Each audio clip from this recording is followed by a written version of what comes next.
শুভ সকাল বন্ধুরা। তো তোমরা সকলে কেমন আছো? আশা করছি যে যেখানে আছো খুব ভালো আছো আর সুস্থ আছো।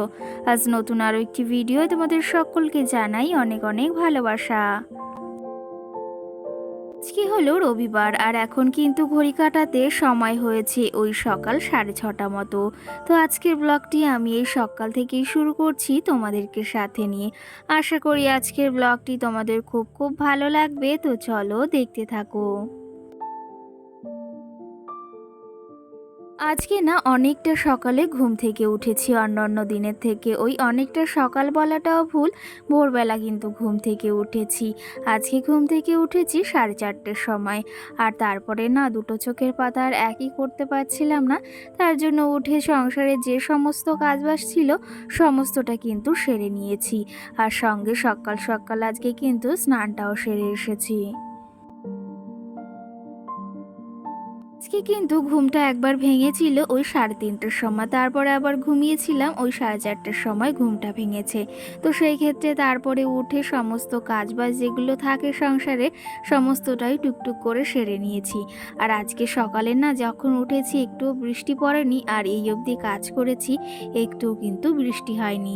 তো যাই হোক, আজকে সকাল সকাল মাথাটাও ধুয়ে নিয়েছি। কালকে ভেবেছিলাম ধোবো, কিন্তু ওই যে কালকে আবার বৃষ্টির জন্য সেটা হলো না। আজকে যেহেতু সকাল সকাল ঘুম থেকে উঠেছি সেহেতু সমস্ত কাজও হয়ে গেছে, ভাবলাম আজকে মাথাটা ধোয়াই যাক। না হলে কি জানো তো, একটু সময় তো লাগেই। তো সেই ক্ষেত্রে সকাল সকাল সমস্তটা হয়ে গেছে। আর এদিকে নিজে একটু এই যে মুখে ক্রিম নিয়ে নিলাম, আর এখন যাব ওই যে রান্নাবান্নার দিকে। এই যে রান্নাঘরে যাওয়ার আগে ভাবলাম তোমাদের দাদাভাই কালকে যখন কাজ থেকে এসেছিল রাত্রে না সবজি বাজারটা করে এনেছিল। আর আগের সপ্তাহে বলতে মঙ্গলবারে যেহেতু বাজারটা করা হয়নি, কারণ ওই যে বাবার বাড়িতে গিয়েছিলাম সেই সপ্তাহে আর বাজারটা করা হয়নি। তো সেই ক্ষেত্রে ওই যে রাত্রে বাজারটা করে এনেছে, কিছু সবজি এনেছে এখানে। এই যে দেখো পুঁইশাক এনেছে, আর সঙ্গে এই যে কাঁকরোলগুলো এনেছে। তোমাদের তো আগেই বলেছি বিয়ের আগে না কখনোই কাঁকরোল খাওয়া হয়নি। তো সেই ক্ষেত্রে বিয়ের পর অনেক কিছুই কিন্তু খাওয়া শিখেছি। আর এখন ভেবেও সেটা মাঝে মাঝে খুবই অবাক লাগে কিন্তু। যাই হোক, এদিকে আজকে অনেক সবজি মানে কালকে রাত্রে এনেছে, সেগুলোকে আবার এই যে গুছিয়ে এখন ফ্রিজে রেখে দেব। না হলে কি জানো তো, এগুলো আবার প্যাকেটে থাকলে না একদম একটা ভাবসা হয়ে যাবে, আর সেটা থেকে না একদম পচে যায় সবজিগুলো। এই যে যে সবজিগুলো এনেছে এগুলো কিন্তু নিমেষে আমাদের একটা সপ্তাহ চলেই যাবে। কি জানো তো, ওই যে আমাদের আহামরি তেমন কিছু তো রান্না করি না, যেটুকু ওই যে আমাদের 3 জনের প্রয়োজন সেটুকুই রান্না করা হয়। আর কি জানো তো, বাড়তি শুধু শুধু রান্না করে ফেলে দিয়ে তো কোনো লাভ নেই।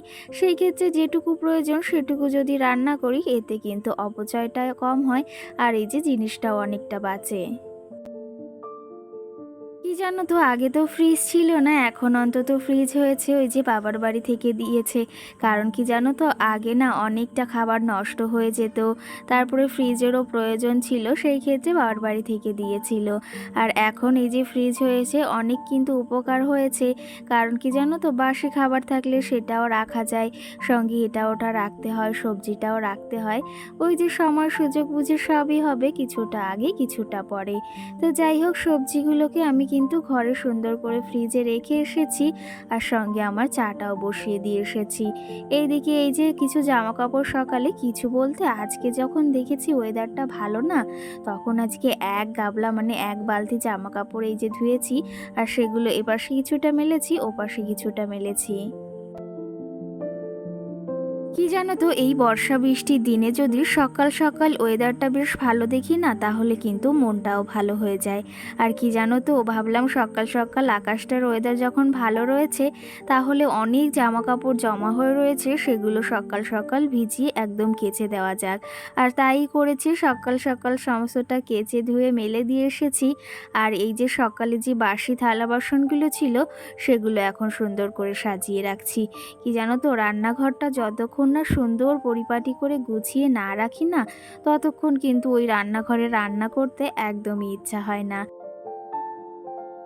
সেই ক্ষেত্রে সকাল সকাল রান্নাঘরটা সুন্দর করে গুছিয়ে নিই আর তারপরেই রান্নাঘরে আসি। আর ওই যে তোমাদের বললাম চাটা বসিয়ে দিয়ে এসেছি, সেটা না বলাটা আমার ভুল হয়ে গেছে। কারণ কি জানো তো, চাটা বসাইনি তখন আমি না মানে ভুল করেই বলে ফেলেছি। তো সেই ক্ষেত্রে এখন এই যে চাটা বসিয়েছি আর সঙ্গে ওই পাশে মাম্মামের খাবারটা এখনো বসাইনি, ভেবেছি একটু বাদেই বসাবো।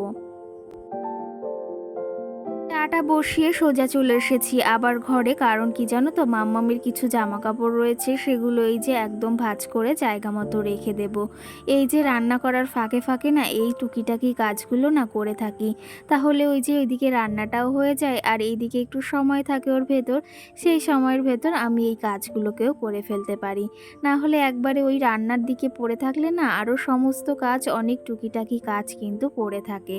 তো সেই ক্ষেত্রে ভাবলাম যখন এই যে একটু হাতে সময় রয়েছে, চাটা হচ্ছে, তাহলে এই যে এখন এই জামা কাপড়গুলোকে ওই যে মাম্মামের সুন্দর করে গুছিয়ে রাখা যাক।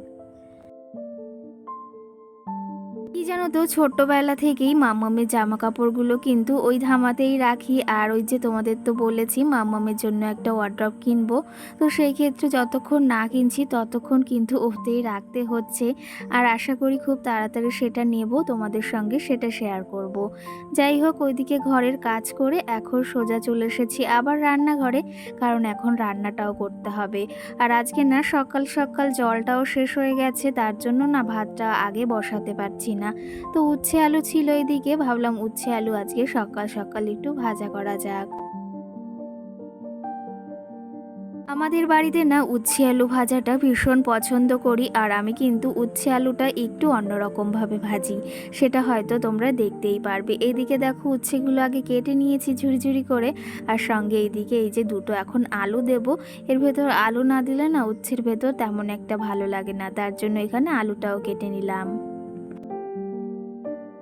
এই যে এর মাঝে আমার চাটাও কিন্তু কমপ্লিট। সকাল সকাল যদি একটু চা না হয় না তাহলে তো ভালোই লাগে না। সন্ধ্যাবেলা যদিও না হয় সেটা কিন্তু হয়ে যায়, কিন্তু এই যে যদি সকালে যদি একটু চা না খাই না তাহলে একদমই ভালো লাগে না। আজকে চায়ের সঙ্গে তেমন কিছুই নিইনি, চা নিয়েছি সঙ্গে ওই যে একটা লাড্ডু নিয়েছি, আর এই লাড্ডুগুলো কিন্তু আমাকে আমার মা পাঠিয়েছিল। এইদিকে দেখো চাটা নামিয়েছি, দেখতে কত সুন্দর লাগছে এই যে মানি প্ল্যান্ট গাছের ভেতর। তোমাদের কেমন লাগছে সেটা কিন্তু অবশ্যই জানিও। সত্যি কথা বলতে এই জায়গাটা না খুব সুন্দর লাগে দেখতে, আর ক্যামেরার ভেতর না আরও সুন্দর লাগে কিন্তু। এই যে চাটা খেয়ে সোজা আবার চলে এসেছি রান্নাঘরে। এখন এই যে উচ্ছে আলুটা ভাজবো, তার আগে উচ্ছেটাকে না আমি একটু বেশ ভালো করে লালচে লালচে করে ভাজা করে নিই। না হলে কি হয় জানো তো, ওই যে উচ্ছেগুলো যদি আমি একসঙ্গে আলুর সঙ্গে দিই না, তাহলে উচ্ছে আলুটার ভেতর ওই উচ্ছেটা একটু কাঁচা কাঁচা থাকে, আর সেই ক্ষেত্রে না একটু তিতো তিতো লাগে। আর এরকম করে ভাজলে এই যে উচ্ছেটাকে আগে যদি একটু লালচে করে ভেজে নাও না, তারপরে তার ভেতর আলুটা মানে দিয়ে দাও, তাহলে কিন্তু বেশ ভালো লাগে। তো যাই হোক, সকাল সকাল এই যে স্নানটা করেছি, চুলটা ভিজা ছিল, আর দেখেছো চুলটা কতটা ছোট করে ফেলেছি। কারণ কি বলো তো, ওই যে প্রচুর পরিমাণে চুলও উঠছিল। আর এই যে দেখো উচ্ছেটাকে লালচে লালচে করে ভেজে নিয়েছি, তারপরে ওই যে যে আলুগুলো ঝিরিঝিরি করে কেটে রেখেছিলাম না, সেগুলো এই উচ্ছের ভিতর দিয়ে দিলাম, আর সঙ্গে ওই যে কাঁচা লঙ্কাগুলো একটু ফাটিয়ে রেখেছিলাম সেগুলো দিয়ে দিলাম। আর কি জানো তো, এই যে এই পাশে ভাতটা চাপিয়ে দিয়েছি, তোমাদের বললাম সকালে জল একদমই ছিল না, তো সেই ক্ষেত্রে এখন এই যে জলওয়ালা জল দিয়ে গেছে, তারপরেই ভাতটা চাপিয়েছি। আর সঙ্গে এইদিকে ভেন্ডি দিয়ে আজকে সর্ষে দিয়ে রান্না করব। এদিকে তো দেখতে পেলে রান্নাটা বসিয়েছি, আর দেখো গ্যাস কিন্তু জ্বলছে না। কারণ কি জানো তো, ওই যে গ্যাসটা না হট করেই শেষ হয়ে গিয়েছে। কালকে আমি একবার বিকালে দেখেছিলাম গ্যাসের অবস্থাটা কী আছে, আমার মনে হলো অনেকটাই রয়েছে, কিন্তু এই যে ভাতটা বসিয়েছি সঙ্গে তরকারিটা বসিয়েছি, দেখো গ্যাসটা শেষ হয়ে গিয়েছে। যাই হোক, এখন কি করা যাবে, ভেবেছিলাম ইন্ডাকশানেই রান্না করব, কিন্তু তোমাদের দাদা ভাই আমাদের ও বাড়িতে ফোন করে তারপরে বলেছে গ্যাসটাকে দিয়ে যেতে। তো সেই ক্ষেত্রে দেখি গ্যাসটা আসলে আবার রান্নাটা বসাবো। তো যাই হোক, এইদিকে দেখো পাশের বাড়ি একটা ছোট্ট পুচকু এসেছিল, আর সে দেখো আমাদের বাড়িতে এসেছে, আর মাম্মাম দেখো ওকে নিয়ে কত আদর করছে। ও না এই বাচ্চা কাচ্চা না ভীষণ ভালোবাসে, দেখো ওর কোলে কি সুন্দরভাবে শুয়ে পড়ছে, আর আমার না খুব ভয়ও করছিল।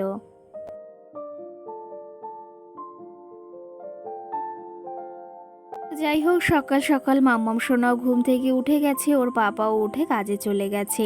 আর এর মাঝে আমি কিন্তু অনেকগুলো কাজ সেরে নিয়েছি। আর কি জানো তো, তোমাদের দাদা ভাই যে ডাল এনে রেখেছিল সেগুলোতে পিঁপড়ে ধরে গেছে। ভাবলাম সকাল সকাল একটু রোদ উঠেছে, এগুলোকে এখন একটু রোদ্রে দেওয়া যাক। আর সঙ্গে কিছু জিরেও রয়েছে, সেগুলো না একদম নরম হয়ে গেছে। আর সঙ্গে কিছু ওই যে শুকনো লঙ্কাও রয়েছে।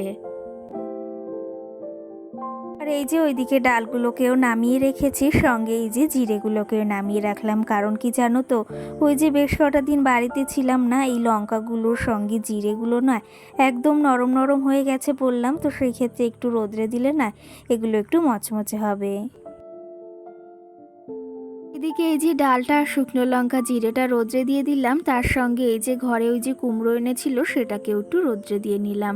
আর কিছুটা এখান থেকে মাম্মামের জন্য রান্না করা হয়েছে। তো চলো তবে, এই যে তোমাদের সঙ্গে কিছু কমেন্টের রিপ্লাই দেওয়ারও রয়েছে। আজকে তোমাদের কোনো কমেন্টের রিপ্লাই দেওয়া হয়নি, এখন তবে দেবো। নন্দিনী নামে আমাকে একজন কমেন্ট করেছে, মনের শান্তি থাকলে সবই সুন্দর। ঠিকই বলেছো দিদি ভাই, মনের শান্তি থাকলে না সবই ভালো লাগে আর সব কিছুই সুন্দর মনে হয়। এই যে বাইরে থেকে এসেছি সোজা ঘরে, বিছনাটাকে যদিও সকালে তুলেছিলাম কিন্তু এখন আবার একটু ঝেড়ে নেব। কারণ কি জানো তো, সকালে শুধু বিছনাটাই তোলা হয়েছে কিন্তু খাটটাকে সুন্দর করে ঝাড়া হয়নি। সত্যি কথা বলতে কি জানো তো, আমার এই খাটটা না ভীষণ ভীষণ ছোট। আর তিনজনে না ঘুমোতে অনেকটাই কষ্ট হয়ে যায়, কিন্তু ওই যে ম্যানেজ করে কিন্তু থাকতে হয়। কি জানো তো, ওই যে আমার কাছে হয়তো কোনো দামি বাড়ি কিংবা গাড়ি কিংবা কোনো আসবাবপত্রই নেই, কিন্তু আমার এই ছোট্ট কুঁড়ে ঘরটাকে সবসময় কিন্তু রাজপ্রাসাদের মতো রাখি। আর কি জানো তো, আমার যতটুকু সামর্থ্য ততটুকু অনুযায়ী চলি। আর এতে কিন্তু আমি বেশ সুখী আছি, আর সেটা কিন্তু তোমরা হয়তো দেখেই বোঝো।